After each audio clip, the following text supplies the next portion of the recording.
Hello everybody, SSA here, aka Super Suna Arashi, your coach of the Groningen Noctowls, bringing you week 6 of the BBL Season 2 as we take on the Tasmanian Toxicroaks, who has been led by Coach Max Rapture. So, there's a reason why this week of the BBL is late. There are a few reasons. So first off, we played this game very late after the deadline. We played this game 2 days after I did my week 7 match. And the reason because of that is because of time zone issues. You know, time zones can suck sometimes. And we finally found a date and time that we can do our battle. And it was on a Sunday, 9 o'clock in the morning for me. And it was like 6 p.m. in the evening for him. So you can see that when it comes to time, it was very difficult for us to actually plan the match. But we did it! Then we played the match, and like right before the match would have ended, we got a DC. Which means that I could not get the replay for my match. Meaning that I'm having to borrow my opponent's side of the match right now.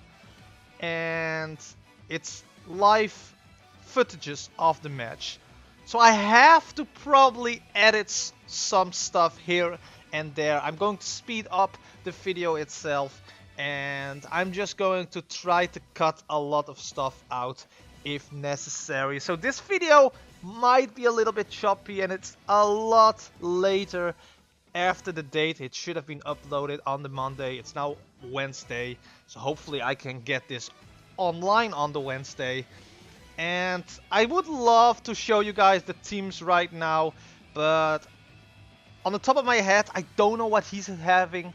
I can only assure you that my team is as followed. I brought Hariyama, I brought Lugia, Mega Sableye, Torkoal, Naganadel, and Seismitoad. And the last Pokemon that I just mentioned is the Pokemon that we're leading off with. You see some images in the background here from the live footages, but I'm starting off with my Seismitoad to get the Stealth Rocks off, as he's actually going to start off with his Rayquaza. There was no way in hell this Rayquaza could kill me unless he was Choice Banded. So I was like, there's no way in hell he's Choice Banded. I'm going to get my Stealth Rocks up. We're going to take any hit from this thing, and then we're going to switch out. Easy peasy, lemon squeezy. But it turned out that this Rayquaza was Choice Banded. So I'm not going to get my Stealth Rocks up. He's going to Dragon Ascent me, and that's going to completely demolish Lashley. Bobby Lashley, the Seismitoad now, is gone. Here I was like, alright. So that is unfortunate because a lot of his mons were weak to Stealth Rocks. He had a Zapdos, he had a Rayquaza, he had a Talonflame. So I knew that I had to get my Stealth Rocks up because I didn't brought Stealth Rocks on my Torkoal. So big opportunity right away from the start is gone. But on the bright side, it gives me now, you know, the know-how that he is, you know, Choice Banded. Let me actually, you know, put the speed on something slower, because this, as you can see here, it's not working that well. There we go. So that's a bit smoother. So here I was like, alright, I have to get into my Lugia right now, because Lugia is the only thing that can take a hit from this thing right now because of the multi-skill. And it can pressure him out because he could probably think that we're Ice Beam. We're not. We're Psy Shock, Calm Mind, Substitute, Roost on this set. So a very defensive Lugia set. And he has an Umbreon, and I could potentially win this game if the Umbreon is gone. It would have been a lot easier if I got my Stealth Rocks up, but it is what it is. You know, sometimes you don't, you know, expect. And he said to me that he didn't wanted to bring Choice Band Rayquaza, but his Rayquaza could not just get past the, you know, requirements to do our battle. Well, he's going into his Umbreon now. I Psy Shock, it doesn't affect. So here I was like, okay, Umbreon is here. This is a free switch in for my Hariyama, because Hariyama is a way to break this thing. So here I go out into my Hariyama, Samoa Joe at the Hariyama. He's going to wish, probably thinking I'm going for another move on the Lugia. And here I was like, okay, I can hit him with the close combat, or I can just click fake out, and whatever wants to come in is going to do some chip damage to the Pokemon. And I'm an Assault Fest. Hariyama. Oh no! I got too ahead of myself there. I'm slowly beginning to, getting the memory back of what I was going to do. I was going for a knockoff here because I knew this Umbreon would have leftovers. And if he wants to stay in, I can knock off the leftovers, which would be a very good thing for me. And whatever else he wants to go in, I can just knock off everything that he wants, unless, he has a Pokemon that has a Sea Crystal, which, the Rayquaza not having a Sea Crystal but a Choice Bandit, and him bringing Talonflame, which was another Sea Captain of his, I was 100% sure that the Talonflame would have a Sea Crystal. Well, I'm going to knock off the Choice Specs from the Zapdos, which is very huge for me. Very huge for me. Now this Zapdos doesn't have recovery because we know it doesn't have any leftovers. It could have Roost, of course, but him not having the Choice Specs right now means that he cannot do a lot of damage to my team at this rate. So we still lost Bobby Lashley or Seismitoad, not getting the Stealth Rocks up. Could have been huge for us, but at the same time, we are chipping away some of his threats. We know the Rayquaza is Choice Bandit. We know that the Zapdos was Choice Specs, and now the Choice Specs is gone. So things are not looking that bad for us, but still not having Stealth Rocks up at this point was very huge for him and huge for me. Negative for me, positive for him. So here I didn't want to risk, getting hurt by this thing, so I went into my Sableye here, and here the screen freezes a little bit. That's just how it is. That's just how I got the footages. So that, as you can see, that does almost over half. So he goes into his Talonflame right now, and as I said before, I got the live footages from him. And here I was like, okay, I'm just gonna stay in, and I'm gonna click recover. I think I clicked recover here, and get a lot of HP back against this thing. Now I knew this thing is probably now a C user because of his Rayquaza not having a Choice Band. And I was like, I think I can live a hit from a C Brave Bird, but on full, but it's going to be tough. So I was like, you know what, I'm just gonna recover, I'm going to see what's gonna happen. He's actually going to Swords Dance here, and now I was like, yeah, now I can't really hit, survive any hit from this thing. So the Mega Sableye will go down. So as you can see here, he will pop up Supersonic Sky Strike with his Talonflame, probably see Brave Bird, and that is going to absolutely demolish my Mega Sableye. And we have a Talonflame on the field right now with +1, and we don't really have anything to hit him with. So I had to play a little bit ballsy here. I had to play a little bit on the gambling side. So I went into my Hariyama, if I'm not mistaken. Because if I go into my Hariyama right here, right now, he will probably think that I'm Ice Punch. He will probably think that I'm Stone Edge. And that could force him out. Because as I said before, we're Assault Fest. I think we can even live a Flare Blitz from this thing at +1. Because we were Tick Fat. So, and a Brave Bird, I think a Brave Bird we could have survived as well, but I'm not 100% sure. I don't have the calcs with me at the moment, so I can't really check that out. But, I was thinking, as you can see here, I thought of a very long time to switch in, but I knew I had to go into my Hariyama, because Hariyama at this point was the only thing I could go into. Hariyama was the only mon that could potentially bring it back still for me. So here I was like, alright, I'm gonna stay here with Hariyama, and we are going to do the work. Alright, so he's gonna switch out his Talonflame into a Zapdos while I fake out for some chip damage. And luckily for us, we don't get the static here paralyzing my Hawlucha. So here, I was like, alright, what could we do against this thing? What could we do against this thing? Am I going to stay in? Am I going to switch out? What was the best thing for me to actually do? So he's going to Volt Switch here. We're going to take that very well because we are, of course, Assault Vest. Now, he also has a Mega Mawile in his squad. And I have Fire Punch. So I was like, there's no reason for me not to go for Fire Punch, because he had an Among Us and he had a Mega Mawile in his team. And that is 2 of a potentially switching to my Hariyama. And I brought Fire Punch instead of Ice Punch because, you know, we can hit the Mawile. We do get to luckily burn on the Mawile with the Fire Punch. So at this point, the Mega Mawile is just crippled.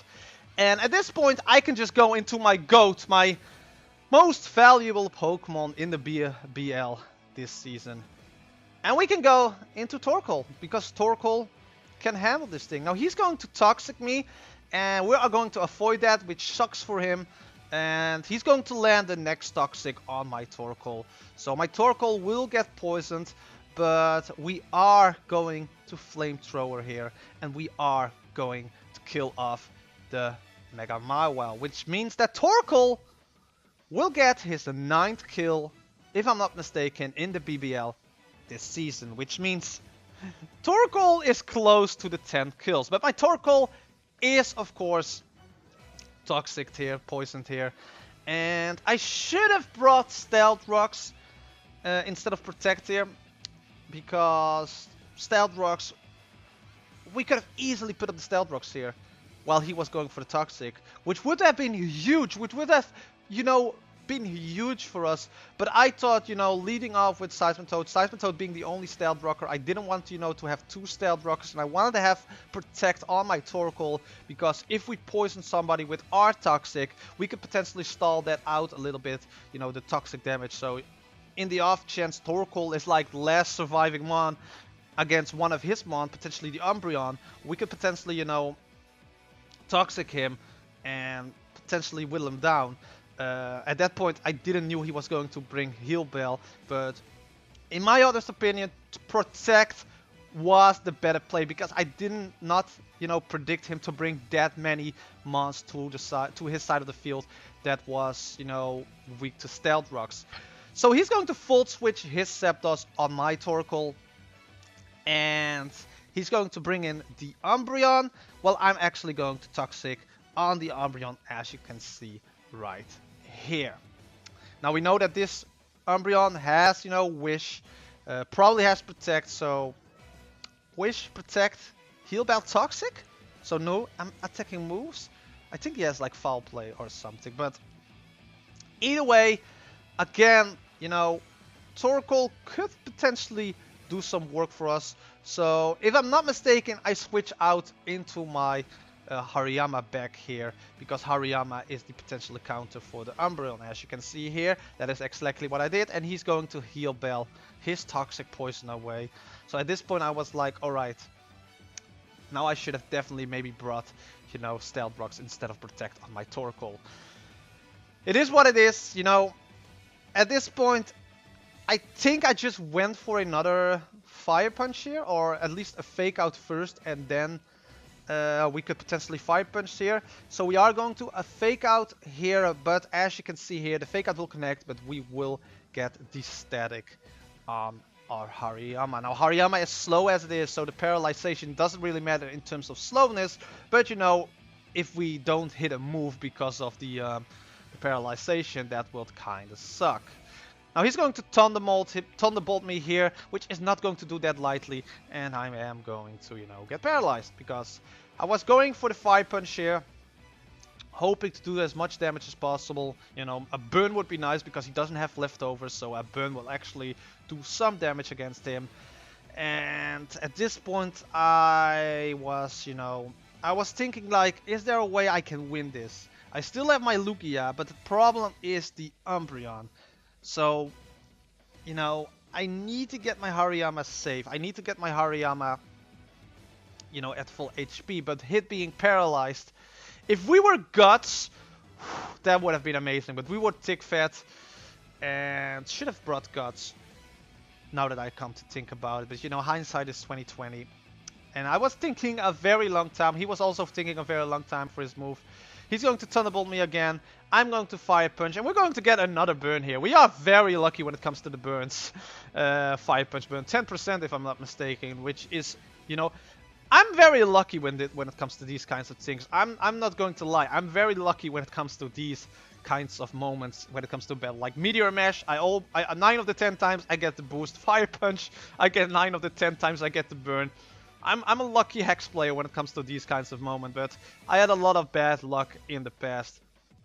But yeah, his only mount down so far is the Mega Maywell, which is huge. But at the same time, my Seismitoad is gone. We don't have Stealth Rocks on the side of the field. And the Mega Sableye is gone, which could have potentially, could have done some work with the Will-O-Wisp, Protect, Recover, etc. Hariyama goes down here because, I didn't have a lot of switch-ins for the Thunderbolt at that point. I didn't want to break my Multiskull Lugia.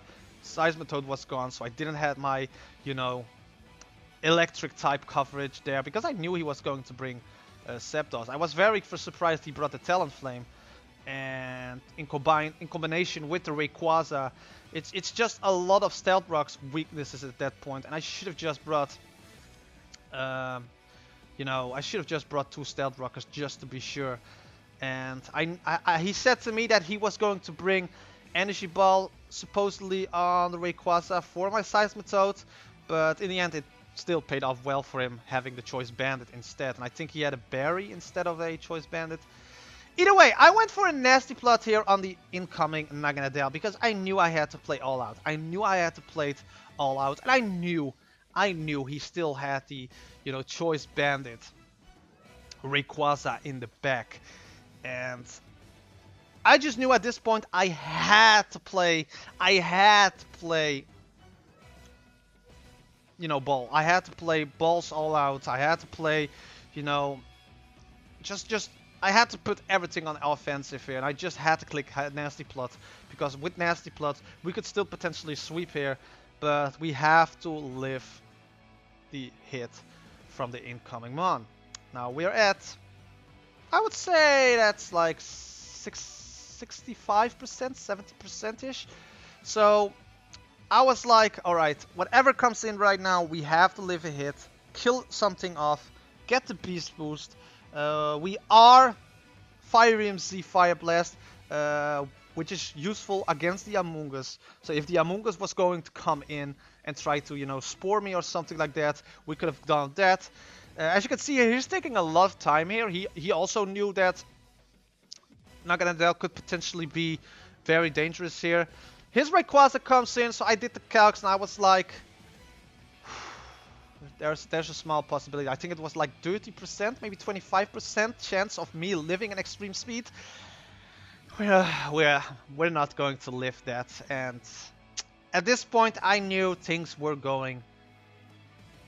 going my way, and I was at this point I was like, alright, we're now at a 5-0 loss. Hopefully we can bring it down to maybe a 4-0, if lucky maybe a 3-0. But in the back of my head I knew this was not going to work out because 101 I cannot win with Lugia because he still has the Umbreon in the back, and I had a Torkoal, a Lugia, and I think that was it, because Naganadel is... yeah, I had that.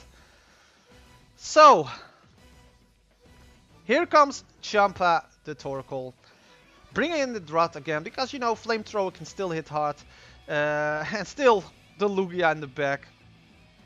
So, we are going to lose this match, and we are going to try at least to bring it back to maybe a 4-0, maybe a 3-0 if we're lucky. So he has extreme speed now, but he's going to switch out if I'm not mistaken, because I actually don't know why he would switch out in this situation. I haven't asked him that after the match, by the way, but he is going to switch out, if I'm not mistaken, into the Talonflame. And then we're going to get Talonflame versus Torkoal, and then we're close to the point where we will be at the DC. So he was contemplating, like he was thinking very, very late to switch out or stay in. He's actually going to switch out into his Talonflame, as I just mentioned. We are going to use the Flamethrower, which is going to do a lot of damage to be H for a Torkoal there to the Talonflame. And we are poisoned. And at this point, I was like, alright, I can Toxic him, as he's going to Sword Dance. And I'm going to Toxic him. And then I can, you know, protect the next turn. And then maybe kill it off, you know, right there. And I didn't went for 2 protects in a row, by the way, because in my honest opinion, I'm not that kind of player. So I'm going to protect once to get some Stealth Rocks damage, some poison damage. And I could have, you know, went for another protect here and just tried to protect stall. But, you know, we were on a timer here with the Toxic. And here, we will actually get the DC. And he was going to Brave Bird me, and he's going to kill off my Torkoal. And then my Lugia is left against the rest of his team. So here I'm going to pause it, because here we got the DC. And I was like, you know, man, we can try to, you know, recreate the whole match. Not recreate the whole match, but, you know, my Lugia versus rest of your team like that. But I was like, you already have won the match at this point, because my Lugia was like Psyshock. No other offensive moves. So you could easily even, you know, one against me 1v1 with the Rayquaza at that point, because he can Brave Bird my Lugia at that point, breaking my multi-scale. Then the Brave Bird damage will probably not kill the Talonflame, but Toxic Poison will kill off the Talonflame, and then he can easily go into either his Rayquaza or his Umbreon. You know, potentially still, you know, potentially he won the match at that point with 4-0. So me and my opponent were like, alright, I suggested it like, you know what, you win, because there's no point for me, you know, recreating the last 2 turns of the match. Plus we took a lot of time to actually do the match, so I was like, you deserve the 4-0 win at this point. So that is what we did. He got the 4-0 win, and my Torkoal gets the last kill on his Talonflame, because we weren't sure if the Brave Bird was going to kill off because of the recoil against the Lugia. So I was like, he was like, you know, I think Torkoal will get the kill because of the toxic damage, and then my Rayquaza will get the kill on your Lugia at the end.